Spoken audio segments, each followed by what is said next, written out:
et nous allons continuer par le détail pas à pas de toutes les commandes que vous avez sur votre menu de l'administration de votre boutique PrestaShop.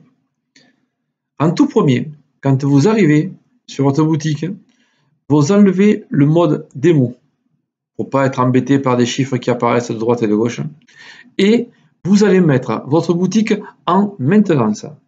Vous allez dans Paramètres, Paramètres généraux, Maintenance. Et vous voyez ici, activer la boutique, j'ai mis non pour ne pas que les moteurs de recherche me la trouvent, pour ne pas être embêté par des visiteurs quelconques, par des moteurs de recherche, etc. Ici, l'IP de maintenance, c'est mon adresse IP. Vous voyez ici, ajouter mon IP. Comme ça, au moins, vous allez pouvoir voir le rendu dans votre front office de ce que vous faites sur le back office. Voilà. Cette IP, vous inquiétez pas, elle n'est pas bonne, hein, c'est pas la bonne.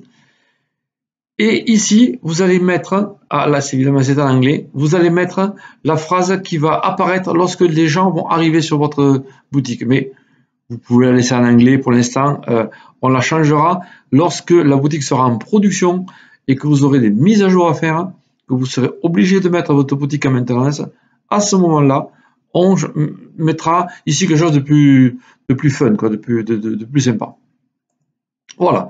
Maintenant que ma boutique est en maintenance, mais que moi, en tant qu'administrateur, j'ai accès, nous allons bien vérifier les paramètres généraux.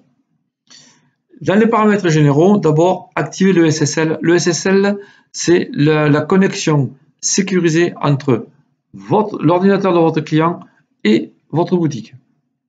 Il faut toujours que ce soit oui. S'il y a un problème, que vous mettez oui et que ça ne fonctionne pas, que vous avez une erreur, prenez contact avec votre administrateur. Ici, pareil, parce que quand vous activez le SSL, il ne se met que sur les pages de connexion et de paiement. Ici, elle va se mettre sur tout le site. Bon, améliorer la sécurité front office, bien sûr. Autoriser les iframes, non. C'est-à-dire que quand vous avez des champs où les gens peuvent rentrer du code HTML, il ne faut pas vous faire pirater votre site. Voilà. Utiliser HTML Purifier, vous voyez, c'est pour nettoyer le code, voilà, pour éviter qu'il y ait des caractères parasites. La règle d'arrondi, vous n'y touchez pas. Voilà, quand la valeur est à mi-chemin, quand c'est à 5, ça passe à la valeur supérieure, quand c'est à 4, ça passe à la valeur inférieure.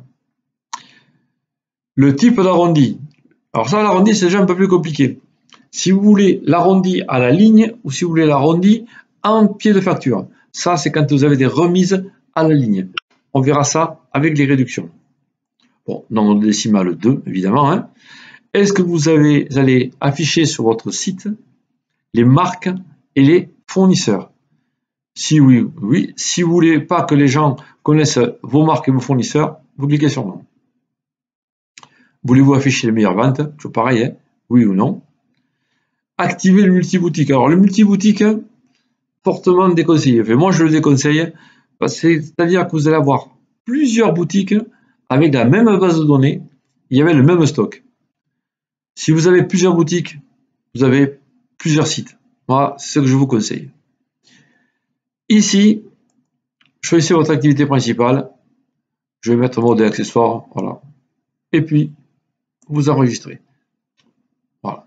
Là, nous avons vu les préférences générales. Vous voyez, il n'y a rien de très compliqué. Il n'y a rien de technique, à part un petit peu le début. Mais si vous avez la moindre question, n'hésitez pas. Parlez-en à votre webmaster.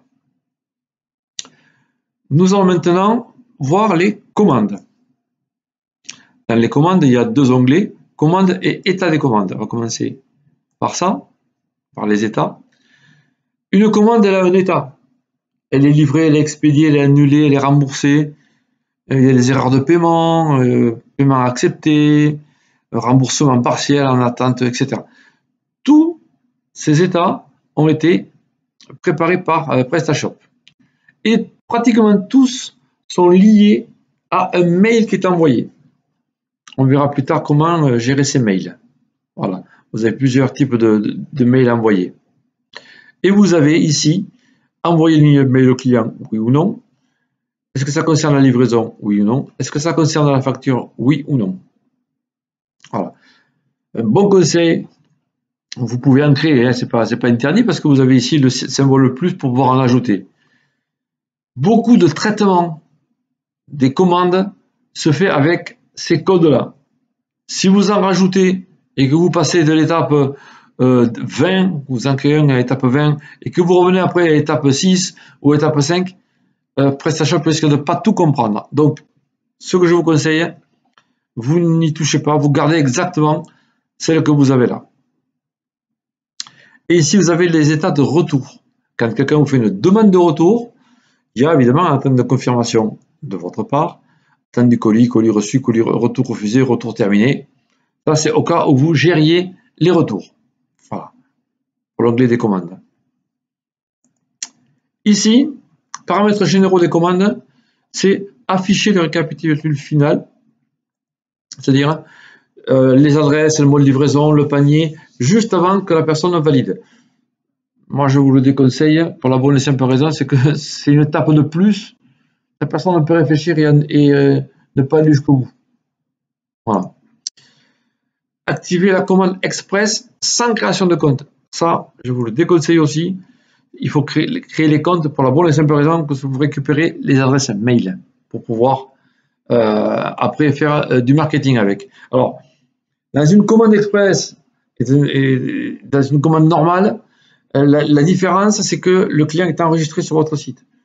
Dans la commande express, le client n'est pas enregistré sur votre site, uniquement la commande. Voilà, donc c'est plus facile à gérer après. Désactiver l'option commander à nouveau, c'est-à-dire si vos clients ont des commandes régulières et qui sont toujours les mêmes. Par exemple, quelqu'un qui vous commande tous les mois 10 ramettes de papier, eh bien, vous laissez l'option commander à nouveau, vous la laissez libre. Montant minimum requis pour passer une commande, hein, évidemment.